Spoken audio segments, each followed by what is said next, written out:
माँ का सम्मान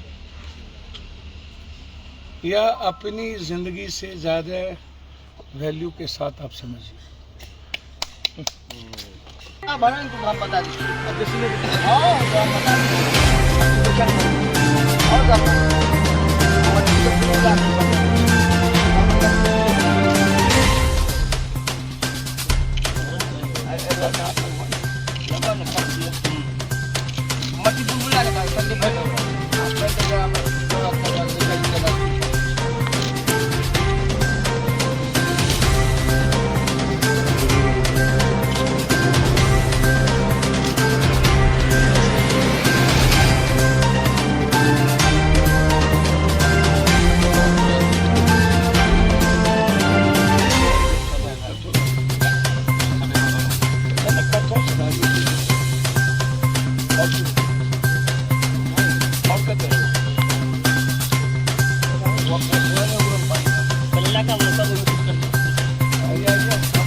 किया गया है। कहाँ के फोटोग्राफर? सबसे बड़ी बात क्या है इसको समझिए। पहले तो आज रक्षाबंधन इससे पवित्र त्योहार को छोड़ नहीं सकता और स्थापना दिवस इसे पवित्रता के साथ 8वां साल संघर्ष, ज्ञान, सेवा, मानवता को देगा। मैं बधाई दे माँ का सम्मान या अपनी जिंदगी से ज्यादा वैल्यू के साथ आप समझिए। मैं इस देश में कभी माँ को बांझ, कभी सती, कभी विधवा, कभी किसी न किसी दकियानुसी पर्व के कारण सहने की प्रवृत्ति, खाली पैर, नंगे पैर माँ ही चले, घला माँ ही उठाए, हर तरह के आडंबर कर्मकांड के बीच माँ को, बहनों को, बेटियों को हमेशा से उन्हें यह एहसास कराना कि पुरुष प्रधान है, माँ और बेटियों का कर्तव्य ही सिर्फ इतना ही रह गया। फिर जिस तरीके से भ्रूण हत्या और दहेज के लोभियों के द्वारा जलाना और पूरी दुनिया में सबसे ज्यादा पोर्न देखने वाला देश बन गया और उसमें भी बिहार सबसे ज्यादा पोर्न और कोरैक्स, ड्रग्स जैसी चीजों को लेकर अपने दियाद में भी बेटियों का सम्मान न करते हुए नजरिया बदल लेना, पड़ोसी की बेटी को, बहन को अपनी बेटी बहन नहीं मानना और लगातार बलात्कार की घटना, मानव तस्करी, बेटियों का, जैसे मुजफ्फरपुर में लगभग इस बीच में 40 बेटियों का गायब होना, लगभग 700-800 बेटी 3 महीने में गायब है। मैं इसको क्या मानूं? क्या ये रक्षाबंधन के त्योहार को हम हृदय से करते हैं? मेरी घर की बेटी बेटी, मेरी बहन बहन, पड़ोसी की बहन को हमें कठोर कानून के साथ साथ सामाजिक चीजों को समझना पड़ेगा। समाज में हमें एक वातावरण बनाना पड़ेगा बेटियों के सम्मान के लिए। रक्षाबंधन की पवित्रता तभी बचेगी जब हम इस देश के निर्भया के पहले, निर्भया के बाद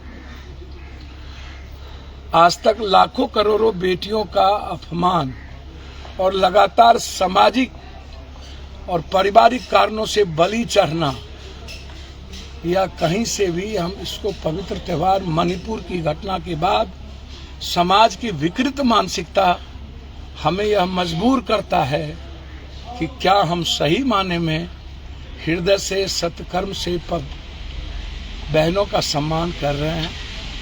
एक दूसरा चीज जो मैंने कहा कि आज 8वां स्थापना दिवस अन्य पार्टियों की तरह नहीं, जन अधिकार पार्टी। तो पहले मैंने बहुत बड़ी भूल की कि पहले ही भासोलोपा से लेके परसप्पा और सपा का विलय, यह मेरे जीवन की सबसे बड़ी भूल थी।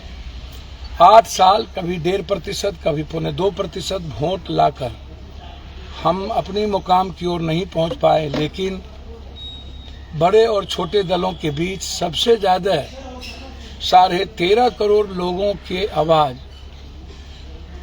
उसकी परछाई की तरह उसके साथ खड़ा रहना, हर तरह के संकट, दुख, हर तरह के सामाजिक क्राइसिस के बीच जब कभी नेचुरल मानवीय आपदा आई हो या नेचुरल आपदा आया हो, हमेशा पार्टी के एक एक साथी और वर्कर सड़कों पर लाठी खाया है। पान न पान की डंडी की तरह हर लोगों की सेवा करने का प्रयास हमारे साथियों ने किया है। हम आज संघर्ष दिवस के रूप में न्याय, मदद और सेवा के रूप में इस 8वें साल को मना रहे हैं। लगातार कभी कटिहार गोलीकांड, कभी डालमिया नगर के इतिहास को बचाना, उस चमन को बचाने के लिए सड़कों पर, मुजफ्फरपुर में बेटी और माफियाओं के खिलाफ लगातार सड़कों पर, मोतिहारी में, फिर कल समस्तीपुर, लगातार कोरोना से लेके बाढ़ और हर घटना में जिस तरीके से पार्टी ने आम आदमी की आवाज के साथ अपने कर्तव्यों के पथ पर ईमानदारी के साथ चला, भले हम इलेक्टोरल पॉलिटिक्स में हिस्सा लेने के बावजूद जाति, धर्म, मजहब के बीच में हम नहीं अपने को उस मुकाम पर ले आ पाए हैं, लेकिन सत्य का में देर होती है, अंधेर नहीं होता। और बहुत मजबूती के साथ, बहुत संकल्प के साथ हम आगे बढ़ रहे हैं। 24, 25, 29 निश्चित रूप से बिहार के बारे में जो आम आदमी की सोच है कि बिहार भारत का नंबर 1 कैसे होगा, Bihar education, health, work, justice, ये जो सोच है कि सबको समान एजुकेशन और स्वास्थ्य की और मजबूती के साथ काम करने की, जस्टिस की, और आम आदमी पर नफरत का आधार ना हो, उस पर हम संकल्पित हैं। सेवा और संघर्ष, मदद, इंसानियत, बिना किसी जाति धर्म के हमारी पार्टी कंप्लीट रूप से हर साथी नीचे से ऊपर तक, पार्टी के सभी नेताओं ने जिस निष्ठा के साथ पदाधिकारियों ने काम किया है उसको मैं आज बधाई देता हूं।